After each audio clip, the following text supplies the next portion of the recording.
Hello everyone, welcome to Kanika commerce academy. जैसे कि आप सब जानते हैं कि हमने इंस्पेक्टर ऑडिट के लिए जूनियर ऑडिटर के लिए हमने पार्ट ए के ऊपर भी वीडियोस लाना स्टार्ट कर दिया। तो हमने कल आईसीटी की फर्स्ट फंडामेंटल जो कंप्यूटर से बेसिक क्वेश्चंस लेकर आए थे हम। आज बेसिक क्वेश्चन का पार्ट सेकेंड है, ठीक है। चलिए जल्दी से स्टार्ट करते हैं। कल हमने 27 तक कर लिए थे, आज हम करेंगे 28 नंबर क्वेश्चन, ठीक है। तो इसको मैं इधर थोड़ा सा शिफ्ट कर देती हूँ ताकि आपको कोई प्रॉब्लम ना आ जाए। उससे पहले चैनल को सब्सक्राइब करना, वीडियो को लाइक करना, शेयर करना मत भूलिएगा, ठीक है। चलिए 28 नंबर क्वेश्चन पे आते हैं। The most frequent used instructions of a computer program that are likely to be fetched, ठीक है। तो इसकी ऑप्शंस है hard disk, cache memory, RAM, registers, none of the above. तो बेसिकली जो मोस्ट फ्रीक्वेंटली यूज़ किया जाता है वो क्या है, इंस्ट्रक्शन के बेसिस पे कैश मेमोरी है, ठीक है। तो इसका आ जाएगा ऑप्शन नंबर 2। उसके बाद question number 29, the component that process data are located in the, मतलब जो कॉम्पोनेंट्स हैं, प्रोसेस हो चुका डाटा है वो कहाँ पर लोकेट होता है, वो हमारा लोकेट होता है सिस्टम यूनिट पे। Option number 3।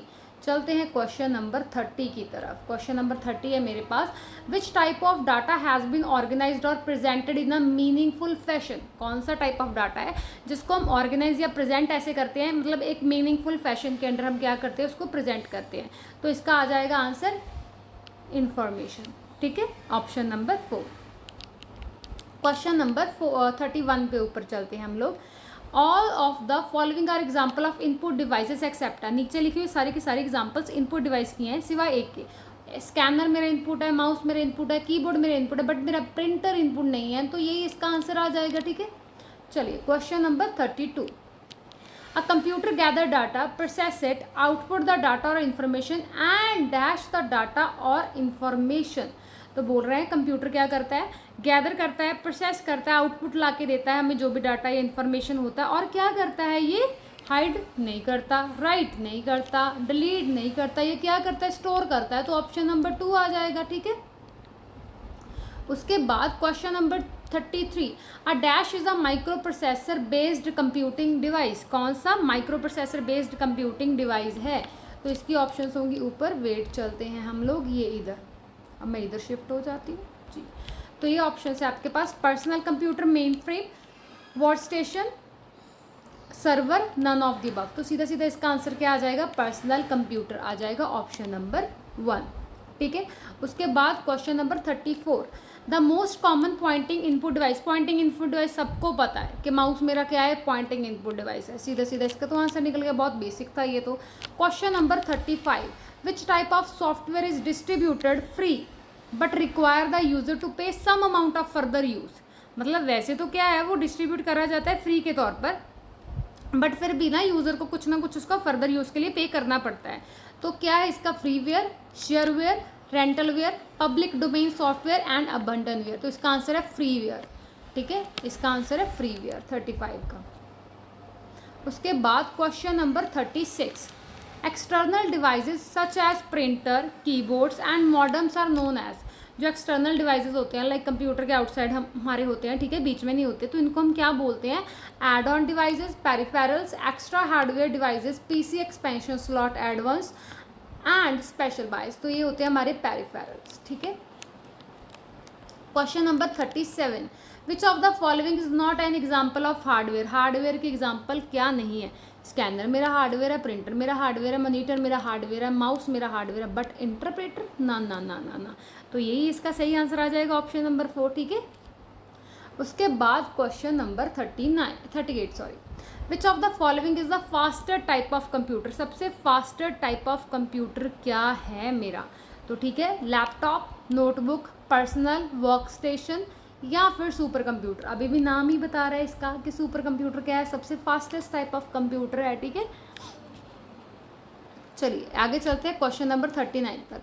The CPU and memory are located on the, जो सीपीयू है और मेमोरी है वो कहाँ पर लोकेटेड होती है, हम सबको पता है, वो एक्सपेंशन बोर्ड पे नहीं होती, वो स्टोरेज पे नहीं होती, वो आउटपुट पे नहीं होती, वो किस पे होती है, मदरबोर्ड पे होती है। माता रानी ने संभाल रखा होता है मदरबोर्ड में इनको। चलिए question number 40, the thing which easily understand the instruction is called. जो ईजिली क्या कर ले, इंस्ट्रक्शन को अंडरस्टैंड कर ले, उसे हम क्या बोलेंगे, यूज़र फ्रेंडली भी, ये देखो, या फिर या फिर ओनली 1 ऑप्शन सही है, या फिर ओनली 2 ऑप्शन सही है, या फिर फिफ्थ बोल रहा है 1 एंड 2 दोनों सही है। जो इजीली हमारी अंडरस्टैंड कर जाए हमको, तो हम उसको क्या बोलते हैं, बड़ा फ्रेंडली है ये। तो कंप्यूटर के मामले में वो क्या हो जाएगा, यूज़र की इंस्ट्रक्शन इजीली समझ ले, वो क्या हो जाएगा, यूज़र फ्रेंडली हो जाएगा। ठीक है, तो क्वेश्चन नंबर इसका आ जाएगा ऑप्शन नंबर 1। उसके बाद चलिए एक सेकेंड जी, क्वेश्चन 41 इधर है आपका। Storage that retain its data after the power is turned off, इसका ना इधर है। ठीक है, ये टर्न्ड ऑफ होने के बाद भी जो स्टोरेज को संभाल के रखे, तो वो क्या है हमारा, volatile, non volatile, sequential, direct, none of the above. अभी हमने देखा था कि वॉलेटाइल तो पावर कट ऑफ होने के बाद स्टोरेज सारी मेरी डिलीट हो जाती है, बट तो उसके ऑपोजिट क्या हो गया, नॉन वॉलेटाइल हो गया ना, कि पावर मेरी टर्न ऑफ भी हो जाएगी तब भी वो उसको स्टोर करके रखेगा। उसके बाद question number 42, computer system run and process information is called. जो कंप्यूटर सिस्टम है मेरा रन एंड प्रोसेस इंफॉर्मेशन, उसको हम क्या बोलते हैं, उसको हम बोलते हैं डायरेटिंग सिस्टम। ऑप्शन नंबर 1 आ जाएगा। उसके बाद आ जाएगा मेरे पास question number 43, analogue computers work on the supply of. Analogue computer किसकी सप्लाई के ऊपर काम करके चलते हैं, तो continuous electrical pulses but not continuous, magnetic strength, physical strength, natural strength. जो एनालॉग कंप्यूटर्स होते हैं वो वर्क करते हैं किसकी सप्लाई के ऊपर, कंटिन्यूस इलेक्ट्रिकल पल्सेस की सप्लाई पे ऊपर, तो option number 1। Question number 44, the first electric computer in the world का पहला इलेक्ट्रिक कंप्यूटर कौन सा था, तो ऑप्शन नंबर है इसका 3, ENIAC। ठीक है, इसका मुझे नाम बताना आप कमेंट सेक्शन में। ठीक है, उसके बाद क्वेश्चन नंबर 45, क्वेश्चन नंबर 45 क्या बोलता है, the difference between memory and storage is that memory is dash and storage is dash. यहाँ पर एक और डैश आना था। ठीक है, तो हमने डिफरेंस बताना है मेमोरी एंड स्टोरेज में, कि मेमोरी क्या है और स्टोरेज क्या है। तो नो डाउट मेमोरी जो मेरी है वो क्या है, यहाँ पर ना स्पेलिंग गलत है, यहाँ पर टेम्परेरी आना था। ठीक है, तो मेमोरी मेरी क्या है, टेम्परेरी होती है, स्टोरेज मेरी क्या होती है, परमानेंट होती है, तो ऑप्शन नंबर 1 के साथ चला जाएगा ये। ठीक है, उसके बाद question number 46, a central computer that hold collection of data. एक सेंट्रल कंप्यूटर जो कलेक्शन ऑफ डाटा को होल्ड करता है, program for many PCs, work station and other computers, उसको हम क्या बोल देते हैं, उसको हम सर्वर बोल देते हैं, ऑप्शन नंबर 4। उसके बाद 47, the content of dash are lost when the computer turn off. तो किसका कंटेंट गुम हो जाता है जब हमारा कंप्यूटर क्या हो जाए, टर्न ऑफ हो जाए, तो ऑब्वियसली मेमोरी। ठीक है, मेमोरी। चलिए, उसके बाद क्वेश्चन नंबर 48, अब मैं इधर से इधर आ जाती हूँ। What is the permanent memory built into your computer called. जो कंप्यूटर की परमानेंट मेमोरी होती है उसको हम क्या बोल देते हैं, RAM. Permanent memory, sorry question था what is the permanent memory built into your computer. जो परमानेंट मेमोरी कंप्यूटर के अंदर बिल्ट होती है उसको हम क्या बोलते हैं, रैम, फ्लॉपी, CD रोम, या फिर CPU, या फिर नॉन ऑफ द अबव। तो ऑब्वियसली इसका आंसर क्या है, CPU। Question number 49, any component of the computer you can see and touch. जिसको आप देख भी सकते हो, टच भी कर सकते हो, तो वो क्या हो गया आपका हार्डवेयर। स्टोरेज को आप टच नहीं कर सकते, पेरिफेरल को आप टच नहीं कर सकते, CPU को आप टच नहीं कर सकते, CPU को आप कर सकते हो। ठीक है, कंपोनेंट्स ऑफ, बट जो उन्होंने बोला ना सॉफ्टवेयर और हार्डवेयर ही होते हैं जिनको आप देख भी सकते हो, टच भी कर सकते हो। सॉफ्टवेयर होता है जिसको आप देख टच नहीं कर सकते, बट हार्डवेयर को आप टच वगैरह कर सकते हो, देख सकते हो। उसके बाद 50, डाटा और information use to run the computer is called.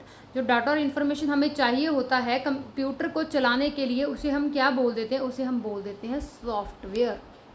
ठीक है, question number 51, an electronic devices operating under the control of information that can accept data, process the data, produce output and store the result. अभी वो electronic device मेरा क्या है, जो क्या करता है, इन्फॉर्मेशन लेता है, उसे एक्सेप्ट करता है, प्रोसेस करता है, आउटपुट प्रोड्यूस करता है और डाटा को फिर स्टोर भी करके रखता है फ्यूचर यूज़ के लिए। बेसिकली क्या है, कंप्यूटर है मेरा एक। ठीक है, उसके बाद question number 52, the term use to describe the intangible instructions that tell the computer what to do. तो जो वो क्या टर्म होती है जिससे हम क्या करते हैं, डिस्क्राइब करते हैं कि इंटेंजिबल इंस्ट्रक्शन जो हम देते हैं कंप्यूटर को कि क्या करना है, उसको हम क्या बोल देते हैं, तो इसको हम बोल देते हैं हमारा सॉफ्टवेयर आना था, मैंने स्टोरेज पे लगा दिया, तो वो होता है हमारा सॉफ्टवेयर। इंटेंजिबल होता है, मैं देख नहीं सकती इसको। ठीक है, उसके बाद क्वेश्चन नंबर 53, ये क्या, a detailed written description of the programming cycle and program along with the test result and a printout of the program is called documentation, output, special sheet, reporting या फिर डायरेक्टरी। तो इसका सीधा सीधा answer output आ जाता है। ठीक है, मेरा जो मेरा टेस्ट मेरा निकल के आता है जिसको मैं प्रिंट आउट करवा सकती हूँ, जो मेरा आउटकम होता है, तो वो मेरी आउटपुट होती है। तो ये भी हो गया। उसके बाद 54 number question is your last. ये हमारे बेसिक क्वेश्चन यहाँ पर 54 थे, ख़त्म हो गए। उसके बाद हम आगे करेंगे, मैं बता ही देती हूँ आपको, हम इसके बाद हम कंप्यूटर मेमोरी से रिलेटेड क्वेश्चंस करेंगे। ठीक है, उसके बाद आ जाता है मेरे पास question number 54, which computer memory is used for storing program and data currently being processed by the CPU. तो ये क्वेश्चन आपका क्या है, होमवर्क है, इसका आंसर आपने मुझे कमेंट सेक्शन में बताना है। मिलते हैं हम हमारी नेक्स्ट वीडियो में, बाय बाय।